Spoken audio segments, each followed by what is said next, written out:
কিছু কিছু ব্যাপার আছে যেগুলোতে রোজা ভাঙে না, কিন্তু আমাদের মধ্যে ব্যাপক সংশয় তৈরি হয়, কনফিউশন তৈরি হয় যে আসলে কি রোজাটা ভাঙলো কিনা। সেগুলো কি আমরা এবার সেগুলো শুনবো। 3 নম্বর সাব পয়েন্টটা তো ক্লিয়ার যে কিছু কিছু কাজ আছে যেগুলো করলে আসলে রোজা ভাঙে না। Things or actions that don't invalidate the fast, এটা আপনার রোজা ভাঙবে না। সেগুলো কি? এক নাম্বার হচ্ছে ভুল করে যদি কেউ খায়, যেটা আমাদের আগের পয়েন্টে আমি ক্লিয়ার করে দিয়েছি, অথবা জোর করে যদি কাউকে খাওয়ানো হয় তার রোজা ভাঙবে না, এটা আপনারা ইতিমধ্যে জেনেছেন।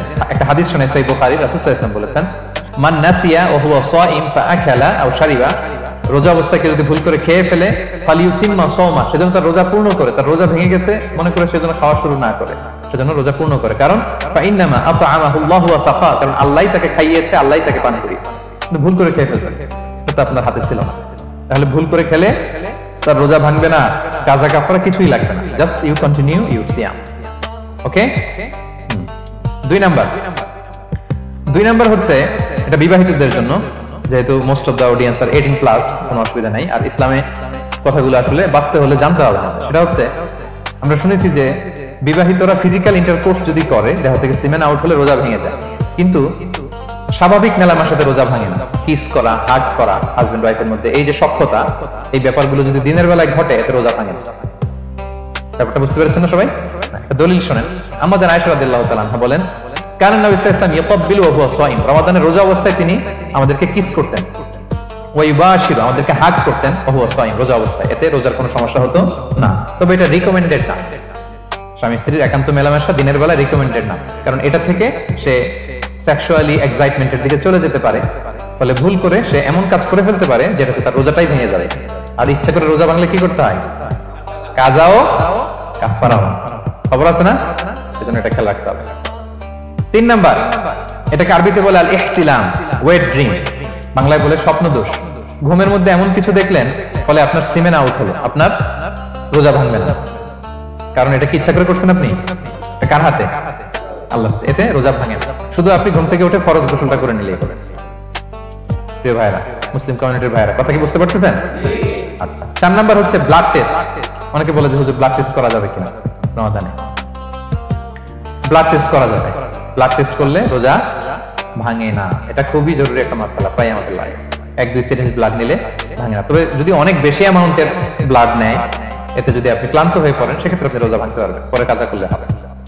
5 নাম্বার হচ্ছে অনিচ্ছাকৃত বমি। এটা আমি আগেও ক্লিয়ার করেছি যে ইচ্ছাকৃত বমি করলে রোজা ভাঙে, কিন্তু অনিচ্ছাকৃত যদি বমি চলে আসছে, ভমিটিং হচ্ছে, আমার রোজা ভাঙবে না। 6 নম্বরে নোজ ব্লিডিং, নাক দিয়ে অনেকে রক্ত পড়ে না, নাক দিয়ে রক্ত ঝরলে মানুষের রোজা ভাঙে, আনলেস যদি অনেক বেশি অ্যামাউন্টের হয়, আপনি ক্লান্ত হয়ে পড়েন, তখন তো আপনি রোজা ভাঙতে পারবেন। 7 নাম্বার, রোজা রেখে দাঁত ফেলতে পারবো কিনা? জি, রোজা রেখে আপনি আপনার দাঁতকে রিমুভ করতে পারবেন, খুব বেশি যাতে রক্ত বের না হয় সেটা আপনি খেয়াল রাখবেন। দাঁত ফেললে যে রক্ত বের হয় এতে রোজা ভাঙে না। 8 নম্বর পয়েন্টটা খুবই গুরুত্বপূর্ণ, এটা খেয়াল করে শুনতে হবে। কান দুইটা খরগোশের কানের মতো খাড়া করে শুনেন, খুব মনোযোগ দিয়ে। 8 নম্বরটা হচ্ছে ইনজেকশন। রোজা রেখে ইনজেকশন দেওয়া যাবে কিনা? কিছু কিছু ইনজেকশন দেওয়া যাবে, কিছু কিছু দেওয়া যাবে না। কোনগুলো দেওয়া যাবে না? এনার্জেটিক ইনজেকশন দেওয়া যাবে না, যে ইনজেকশনে ফুড সাপ্লিমেন্টারি আছে, যেটার মধ্যে নিউট্রিশন ভ্যালু আছে, এই ইনজেকশনগুলো দেওয়া যাবে না। এমনও ইনজেকশন আছে যেটা দিলে 7 দিন আপনার আর খাওয়া লাগবে না, একেবারে তরটা যাবে, এরকম ইনজেকশন দেওয়া যাবে। তো আপনি সিস্টেম করে খাইলেন কেমন জানো, তাই না? আপনি অন্য ওয়েতে দেহে এনার্জি ইনপুট করলেন, এটা করলে রোজা ভেঙে যাবে।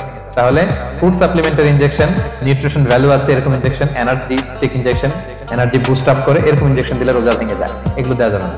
কিন্তু পেইন কিলার যে ইনজেকশনগুলো আছে এটা দিতে পারবেন, পেইন কিলার ইনজেকশন দিতে পারবেন, অ্যান্টিবায়োটিক ইনজেকশন দিতে পারবেন, অ্যানেস্থেটিক ইনজেকশন দিতে পারবেন, এই জাতীয় মেডিকেশন ইনজেকশনগুলো দিতে পারবেন। কোভিডের যে ইনজেকশন এগুলো আপনি দিতে পারবেন, এগুলোতে রোজা ভাঙে না, কারণ এগুলোতে আপনার স্টোমাকে কিছু পৌঁছেও না, আপনাকে শক্তিবর্ধক কিছু দেহে প্রবেশও করাচ্ছে না, আপনার এনার্জিও বাড়ে না, আপনার এনার্জি বাড়ে না, আপনার নিউট্রিশন ভ্যালু অ্যাড হয় না, আপনার স্টোমাকে কিছু পৌঁছে না, এই জাতীয় সব ইনজেকশন দেওয়া যায়। ইনজেকশন পয়েন্টটা ক্লিয়ার? 9 নম্বরে কিছু কমন ব্যাপার আছে, এই কমন জিনিসগুলো আমাদের মনের মধ্যে প্রায় প্রশ্ন জাগে যে এগুলো করা যাবে কি যাবে না, এগুলো ক্লিয়ার করি। এর মধ্যে 1 নম্বর হচ্ছে টুথপেস্ট। রোজা রেখে টুথপেস্ট দিয়ে ব্রাশ করা যাবে কিনা? বলেন যাবে কি যাবে না? যাবে, কে কে হাত তুলুন তো দেখি। হ্যাঁ, মাত্র একজন, দুইজন, তিনজন, চারজন, পাঁচজন, ছয়জন, দল ভারী হচ্ছে আস্তে আস্তে। হ্যাঁ, টুথপেস্ট দিয়ে ব্রাশ করা যাবে কি যাবে না? যাবে মাত্র 5 জন। আর যাবে না কয়জন দেখি? যাবে না, অনেকে যাবে না। অনেকে হাত তুলে না, কোন জায়গায় হাত তুলে কোন বিপদে পড়ি। চুপচাপ দেখি যে কোনটা জিতে। যাবে না? যাবে না, দল ভারী না? যাবে? এই সুন্দর বলছে, যাবে, কিন্তু না করাই ভালো। যাবে। টুথপেস্ট দিয়ে ব্রাশ করলে রোজা ভাঙে না, তবে যদি খুব স্ট্রং টুথপেস্ট হয় এগুলো ব্যবহার না করা ভালো। দিনের বেলায় মেসওয়াক করা ভালো। হ্যাঁ, মেসওয়াক করলে ওইটা সবচেয়ে সেফ। তবে যদি আপনি টুথপেস্ট দিয়ে ব্রাশ করেন আপনার রোজা ভাঙবে না ইনশাআল্লাহ। কেউ কেউ মাকরু বলেছেন, কিন্তু আপনার রোজা ভাঙবে না। মাউথ ওয়াশ সেম, যাবে, কিন্তু রেকমেন্ডেড না। হ্যাঁ, গার্গল করতে গেলে আবার ভিতরে চলে যাবে। সিম্পলি কুলি করা যাবে, কিন্তু আপনার রোজা ভাঙবে না। কিন্তু দিনের বেলায় আমরা টুথপেস্ট, মাউথ ওয়াশ এগুলো ইউজ না করে কোনটা সাজেস্ট করি? কোনটা? মেসওয়াক করেন তো আপনারা?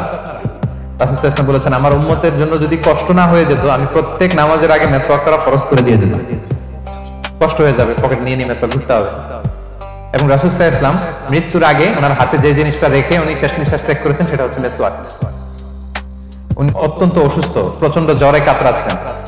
তখন দেখলেন যে ওনার শ্যালক আব্দুর রহমান রাদিয়াল্লাহু তাআলা উনি মেসওয়াক করতেছেন, তো উনি ফেল করে তাকায় আছেন, বলতে পারতেছেন না আমাকে। তাও আম্মা জান আয়েশা বুঝতে পারলেন যে রাসূল মনে হয় চাচ্ছেন। উনি এটা নিয়ে এসে নিজে চাবালেন। রাসূল ইসলাম চাবায় যে নরম করবেন এই শক্তিটাও গায়ে নাই। আম্মা জান নিজে চাবিয়ে রাসূল ইসলামের হাতে দিলেন, রাসূল ইসলাম মেসওয়াক করলেন। এই মেসওয়াক করার কিছুক্ষণ পরে তিনি ইন্তেকাল করলেন। আরবাউন মিন সুনানিল মুরসালিন, 4টা সুন্নাত, এটা সব নবীদের মধ্যে ছিল। এর মধ্যে একটা হচ্ছে আসওয়াক, মেসওয়াক। মেসওয়াক করবেন তো আপনারা? আচ্ছা। এরপর রোজা রেখে আতর দেয়া যাবে, কোনো সমস্যা নাই। পারফিউম দেয়া যাবে, সমস্যা নেই। আই ড্রপ দেয়া যাবে, চোখে ড্রপ দেয়া যাবে, আইলাইনার দেয়া যাবে, কাজল দেয়া যাবে, এগুলোতে রোজা ভাঙে না। এরপরে ডায়াবেটিক পেশেন্ট যারা আছে তারা ইনসুলিন দিতে পারবেন, এত রোজা ভাঙে। এটা আমাদের লাগে না, আমাদের অনেক মুরব্বীদের দিতে হয়, আমাদের আব্বা আম্মাদের।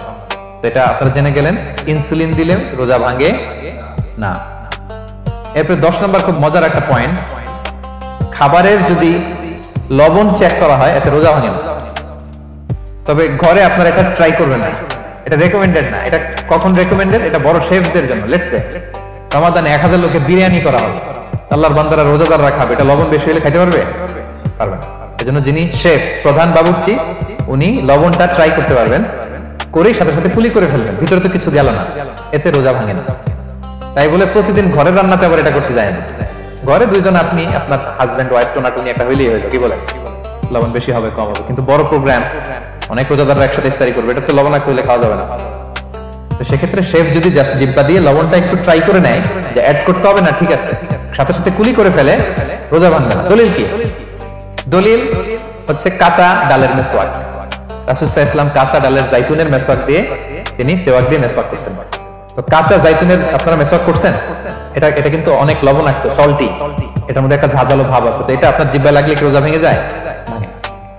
এবং আপনি যদি সমুদ্র অঞ্চলে সফর করেন, সমুদ্রে লেটস সে 1 মাসের, আমাদের এই যে বাংলাদেশে তো এখন এই কি বলে প্রায় 7 লক্ষ টাকা করে দিচ্ছে আমাদের হাজিদের জন্য, হজ করতে হলে প্রায় 7 লক্ষ টাকা লাগবে। তো এরকম ঘোষণাও দেখলাম যে নেক্সট ইয়ার থেকে সমুদ্র পথে যাওয়া যাবে কম খরচে।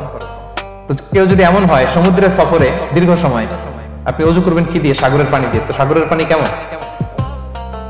সাগরের পানি দিয়ে আপনার কুলি করতে হবে না, মাছ মাজা করবেন না। তো আপনার কি রমজানে যদি কুলি করেন আপনার রোজা ভেঙে যাবে? ভাঙবে না। এ থেকে স্কলাররা দলিল নিয়েছেন যে এরকম জরুরি প্রয়োজন হলে আপনি খাবারের স্বাদটা, লবণটা দেখতে পারবেন, সাথে সাথে কুলি করে ফেলবেন, এতে আপনার রোজা ভাঙবে না ইনশাআল্লাহ বিইজনিল্লাহ। অনেকে প্রশ্ন করে এনজিওগ্রাম করা যাবে কিনা? এনজিওগ্রাম এগুলো করা যায়। এই যে হার্টের পেশেন্টদের জন্য এখান থেকে একটা এই ক্যাথেটার ঢুকায়, যদি এটার মধ্যে ওষুধ লাগানো থাকে এটা হার্টের দিকে যায়, এটা স্টোমাকে যায় না, এগুলো করা যাবে। তাহলে এই বিষয়গুলো অলমোস্ট মুত্তাফাক আলাই, মানে সর্বসম্মতিক্রমে এতে আপনার রোজা ভাঙবে না ইনশাআল্লাহ বিইজনিল্লাহ। এই পয়েন্টটা ক্লিয়ার না? ক্লিয়ার। এবার কিছু ডিসপিউটেড মাসআলা আছে, মানে যেগুলোর ব্যাপারে ইখতিলাফ আছে, কোন স্কলারদের মধ্যে ভাঙবে না, এটা আমি একটু ক্লিয়ার করি। এর মধ্যে 1 নম্বর হচ্ছে ইনহেলার। অ্যাজমার পেশেন্ট যারা আছে, অ্যাজমা অনেকের দেয়া লাগে না ইনহেলার। ইনহেলার যদি পাফার ইনহেলার হয়, পাফার ইনহেলার যেটা দিয়ে শুধু বাতাস যায়, অক্সিজেন যায়, এটা রোজা ভাঙে না। এটা কি করে না?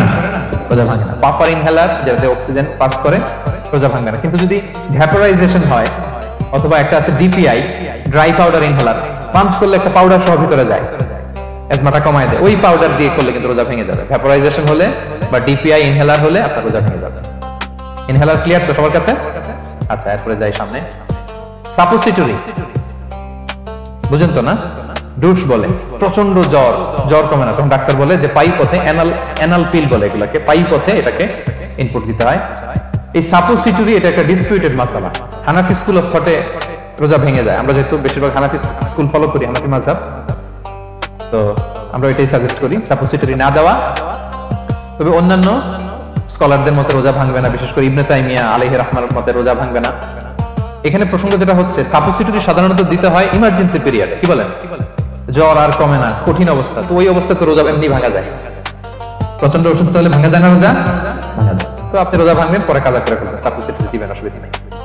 আচ্ছা, এয়ার ড্রপ, কানের যে ড্রপ আছে, এটার মডার্ন স্কলারদের মতে যে ফিক একাডেমি গুলো আছে এদের মতে রোজা ভাঙবে না, কিন্তু হানাফি স্কলারদের মতে রোজা ভেঙে যাবে। তো আমরা সাজেস্ট করি এটা আপনি না দেন, আগে পরে দেন। 3 নাম্বার, হার্টের পেশেন্টদের একটা ওষুধ দিতে হয়, এটাকে নাইট্রোগ্লিসারিন ট্যাবলেট বলে, জিহ্বার নিচে দেয়, দেওয়ার সাথে সাথে বডি এটা অ্যাবজর্ব করে ফেলে, ওষুধটা থাকে না জিহ্বার নিচে। জিহ্বার নিচে এটাকে প্লেস করলে সাথে সাথে এটা বডি অ্যাবজর্ব করে, এখানে আবার পাম্প শুরু হয়ে যায়। তো হার্ট অ্যাটাক করলে এটা দেয়। আধুনিক যে ফিক একাডেমি গুলো আছে তাদের মতে রোজা ভাঙবে না, কিন্তু হানাফি স্কুল অফ থটে তাদের মতে যেহেতু সম্ভাবনা আছে কিছু চলে যেতে পারে, যদিও যায় না, হানাফি মাযহাব হচ্ছে খুব ইহতিয়াত অবলম্বন করে, অত্যন্ত বেশি সাবধানতা অবলম্বন করে। কিন্তু মডার্ন ফিক একাডেমি গুলো তাদের মতে হার্ট পেশেন্টদের জন্য নাইট্রোগ্লিসারিন ট্যাবলেট যদি জিহ্বার নিচে রাখেন রোজা ভাঙবে। হিজামা, কাপিং, হিজামা চিনেন তো? হ্যাঁ, হিজামা করছেন কেউ এখানে? আপনি করছেন, আর কেউ? অনেকে করছে দেখি মাশাআল্লাহ। এটা এখন অনেক পপুলার হচ্ছে, রাসূল সাল্লাল্লাহু আলাইহি ওয়াসাল্লাম কিন্তু করতেন। এখন দেখবেন যে অনেক বড় বড় সেলিব্রিটিরা, অ্যাথলেটরাও করে। এরকম কাপিং এর টিউব আছে, পিঠে একটু কেটে ওটাকে লাগায় দেয়, আস্তে করে এই রক্তগুলো বের করে ফেলে, ব্যথা ট্যাথা পেইন টেন এগুলো কমে যায়। এখন কিন্তু এটা অনেক প্রচলন পেয়েছে। হানাফি স্কুল অফ থটে হিজামাতে রোজা ভাঙে না, অন্যান্য স্কুল অফ থটে ভাঙে। তো হিজামা তো ইমার্জেন্সি কিছু না, আমার দিনের বেলায় কেন রমজান মাসে হিজামা করা লাগবে, আমি ইফতারের পরে হিজামা করলাম। আচ্ছা, ব্লাড ডোনেশন করলে রোজা ভাঙবে কিনা, এক ব্যাগ যে রক্ত নেয় ভাঙবে কিনা? হাম্বলি মাযহাব অনুযায়ী ভেঙে যায়, হানাফি মাযহাব অনুযায়ী ভাঙে না। আমরা হানাফি স্কুল ফলো করি, সো আপনি ব্লাড ডোনেট করতে পারবেন, ভাঙবে না। তবে অনেক ব্লাড ডোনেট করার কারণে যদি আপনি অসুস্থ হয়ে যান, দুর্বল, অসুস্থতার কারণে আপনি ভাঙতে পারবেন। তবে এটা রেকমেন্ডেড, যদি ব্লাডের কারণে মুমূর্ষু রোগীর জীবন যায় অবস্থা, তখন অবশ্যই আপনি ব্লাড ডোনেশন করবেন, যাতে করে একজন মুমূর্ষু রোগী জীবন ফিরে পায়। এই পয়েন্টটা তো ক্লিয়ার না সবার? তো এই ছিল সম্মানিত সুধী কিছু মৌলিক বিষয় যেগুলো করলে আমাদের